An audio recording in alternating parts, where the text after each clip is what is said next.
তো এইখানে যে চালের দাম মানে ৮ দিনের ব্যবধানে প্রতি কেজি ৪ টাকা করে বাড়ে।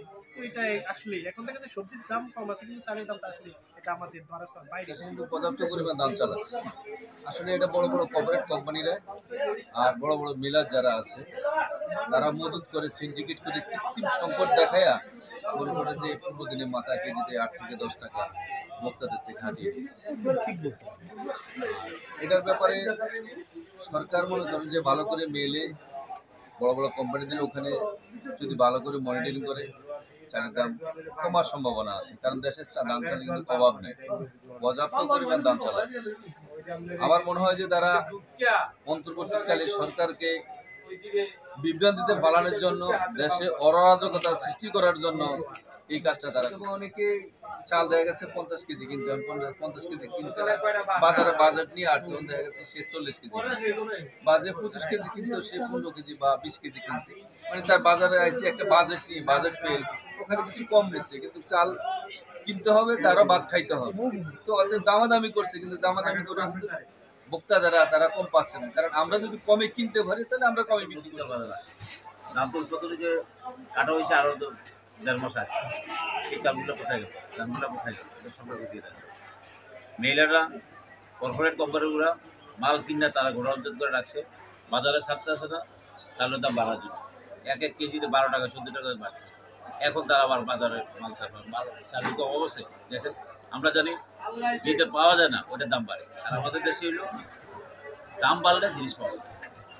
এটা উল্টো আমি আগে নিয়েছি ৩৬০০ নিয়ে এসেছি, বাজেট ফেল নিব না, তারপর কম দামানে নিব, মানে এমন এক বেহাল অবস্থা, আপনার লাভ চুকি দেখি ১ বছর চাল বেশি মনে লস। সেটা দেখলাম এখন যে পরিস্থিতি চলছে এটা তো সরকার উদ্যোগ নেওয়া দরকার। হয় ধানগুলো কোথায় গেল, অগ্রণী সিজনে ধানগুলো বের করা দরকার, আর নাহলে বাড়িতে করে বাজার দিবে। যত সরকার আসছে চালের উপর কোনো বাজেট করে না, এই সরকারও করে না, কিন্তু দাম হুড়ুর করে বাড়ছে একটাই কারণ, কর্পোরেট কোম্পানিগুলো পারমিশন দিয়া এই বাজারে দিশাহারা করে বাড়ছে।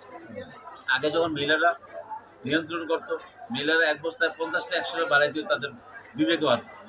কর্পোরেট কোম্পানিগুলো প্যাকেজিং করতে যায় ১ বস্তায় ৭০০ ৮০০ ১০০০ টাকা করে বেশি বিক্রি করে, এই জন্য তারা হয়তো মিলারের দিয়ে ১০টা ১০০-২০০ টাকা বেশি কিনে।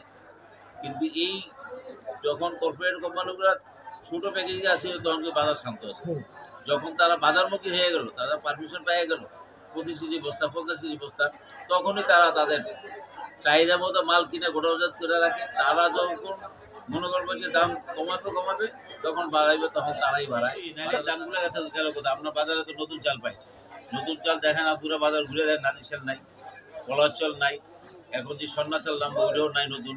তারপরে আপনার এই ২৮ যেটা কিছু কিছু ২৮ আছে, কিন্তু এই ছাড়া কোনো চাল বাজারে আসে, তারা এগুলা ঘোড়া অঞ্চল করে রাখছে। এখন দাম বাড়বে, এখন আস্তে আস্তে এখন তাদের আন্ডারে বাজার চলে গেছে, কিন্তু সরকার তো এটা ব্যবস্থা করা দরকার যে সাধারণ পাবলিক বাঁচবে না মরবে। ১ কেজি চাল যদি ৭ টাকা ৮ টাকা ১০ টাকা ১৫ টাকা বেড়ে জায়গায়, তাহলে সেই দেশে মানুষ কিভাবে বাঁচবে, বেতন তো বাড়বে।